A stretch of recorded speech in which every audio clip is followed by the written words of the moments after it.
Hello friends, student.in में आपका फिर से स्वागत है। जैसा कि मैंने आपसे लास्ट वीडियो में बात की थी कि हम लोग डेडिकेटेड सीरीज़ लेकर आने वाले हैं कंपटीशन एग्ज़ाम्स के लिए। उसी क्रम में मैं आज आपको बताने वाला हूं कि हम कौन से एग्ज़ाम्स कवर करने वाले हैं। मेनली हम लोग एसएससी, रेलवेज़ और डिफेंस कवर करने वाले हैं। जीडी, सीईटी, सीबीटी, यूपीएसआई ये सब डिफेंस के ही हैं।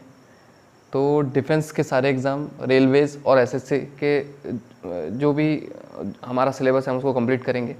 मैं उसका मैथ्स पोर्शन लूँगा और मेरे कुछ टीम मेंबर्स फर्दर जो भी इसकी बाकी के सिलेबस है वो कवर करेंगे। इन एग्ज़ाम्स का मैथ पोर्शन मैं आपको पढ़ाऊँगा। आज हम लोग उसका सिलेबस डिस्कस कर लेते हैं।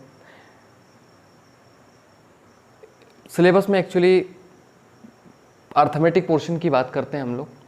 जो इसका अर्थमेटिक पोर्शन है उसमें कवर अप होता है number system, percentage, profit and loss, simple interest, compound interest, average, ratio proportion, time and work, time, speed and distance, problem on boat and stream, problem on train. ये जो चीज़ें हैं ये arithmetic portion में cover up होती हैं। तो हम लोग एक एक करके सारा जो भी आप देख रहे हैं नंबर सिस्टम से स्टार्ट करके अर्थमेटिक में जो भी आता है वो सारा का सारा हम लोग कवर करेंगे। एक एक करके इसको बहुत ही डीपली अच्छे से पढ़ेंगे। इनसे रिलेटेड जो भी अभी तक पूछे गए सारे एग्जाम्स के न्यूमेरिकल्स हम कवर करेंगे। और हमारा जो उद्देश्य रहेगा वो स्पीड बढ़ाने का रहेगा। पहले तो कॉन्सेप्ट को अच्छे से समझ लेना और फिर कॉन्सेप्ट समझने के बाद में स्पीड डेवलप करना। देखिए जनरली जो कंपटीशन एग्जाम्स रहते हैं वो दो चीज़ों का खेल रहता है, एक तो स्पीड, दूसरा एक्यूरेसी, है ना। स्पीड और एक्यूरेसी का मतलब ये हुआ कि आप बहुत अच्छे से कॉन्सेप्ट जानते हैं तभी एक्यूरेसी है, और स्पीड की बहुत ज़्यादा ज़रूरत है क्योंकि आपको सेकंड्स में करना है सवाल।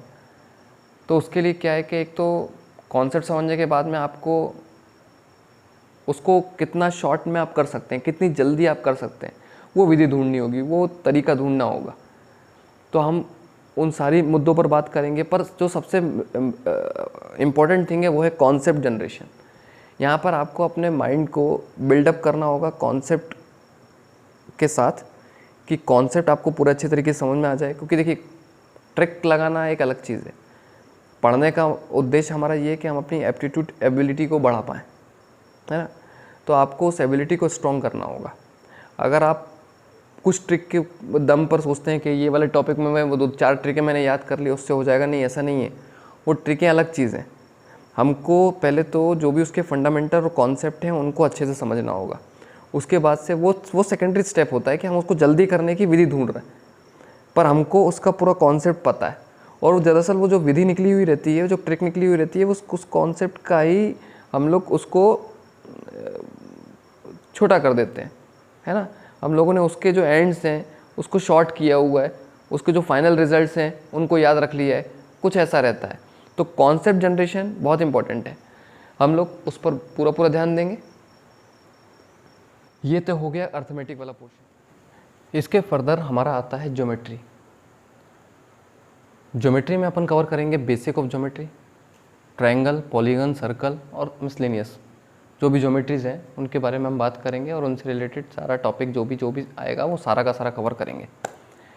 फिर मेंसुरेशन में घुसेंगे, और मेंसुरेशन में ट्रायंगल से लेकर के parallelogram, rectangle, square, rhombus, trapezium, circle, cube, cylinder, cone, sphere, pyramid, इन सारी की सारी जो भी ज्योमेट्री है इनका एरिया निकालना, वॉल्यूम, ये सारा चीज़ हम सीखेंगे। इन कॉन्सेप्ट्स को अच्छे से बिल्डअप करेंगे। फिर फर्दर जो लास्ट बचता है हमारा डाटा इंटरप्रिटेशन, ट्रिग्नोमेट्री और हाइट एंड डिस्टेंस, उन टॉपिक्स को कवर करेंगे। इस तरीके से हम कंप्लीट मैथ का सिलेबस हमारा कंप्लीट करेंगे। लेकिन आपने ये देखा कि हमें कुछ छोड़ना नहीं है, हमें हर चीज़ को बहुत ही अच्छे से समझना है ना। क्योंकि क्या होता है कि कॉन्सेप्ट जनरेशन ही महत्वपूर्ण है। हम मैथ को अच्छे से जानेंगे, ये यहीं काम नहीं देगा, ये हमको हमेशा काम देगा हमारी लाइफ में, अंत तक ये हमारे साथ रहना है ना। हमारी माइंड की जो असल एबिलिटी है उसको इंक्रीज़ हम यहीं पर कर सकते हैं। हमारी क्षमता बढ़ाने का हमारे अंदर ये एबिलिटी, ये वाली एबिलिटी टेस्ट लेने का, एप्टीट्यूड एबिलिटी टेस्ट लेने का मकसद क्या है? वो यही चाहते हैं कि वो जानना चाहते हैं कि आपकी क्षमता जो है एक सही लेवल पर है कि नहीं है, आप ठीक से सोच पाएंगे कि नहीं? आपका गणित कितना अच्छा है, आप कितनी जल्दी कितने अच्छे से गणित की जो फंडामेंटल चीज़ें हैं वो समझ पाते हैं। तो हमको इन फंडामेंटल बातों को बहुत अच्छे से जानना होगा, ताकि हमको आने वाली लाइफ में भी अगर इनसे जुड़ी कोई प्रॉब्लम आए तो वो फेस करने में कोई दिक्कत नहीं है। ठीक है दोस्तों, आज का लेक्चर हम यहीं ख़त्म करते हैं। बहुत जल्दी ही मैं नेक्स्ट लेक्चर लेकर आऊँगा, जिसमें हम हमारे ये टॉपिक्स शुरू से स्टार्ट कर देंगे। तो सबसे पहले हम नंबर सिस्टम लेंगे और नंबर सिस्टम लेकर के हम आगे बढ़ते जाएंगे। आज के लिए इतना ही।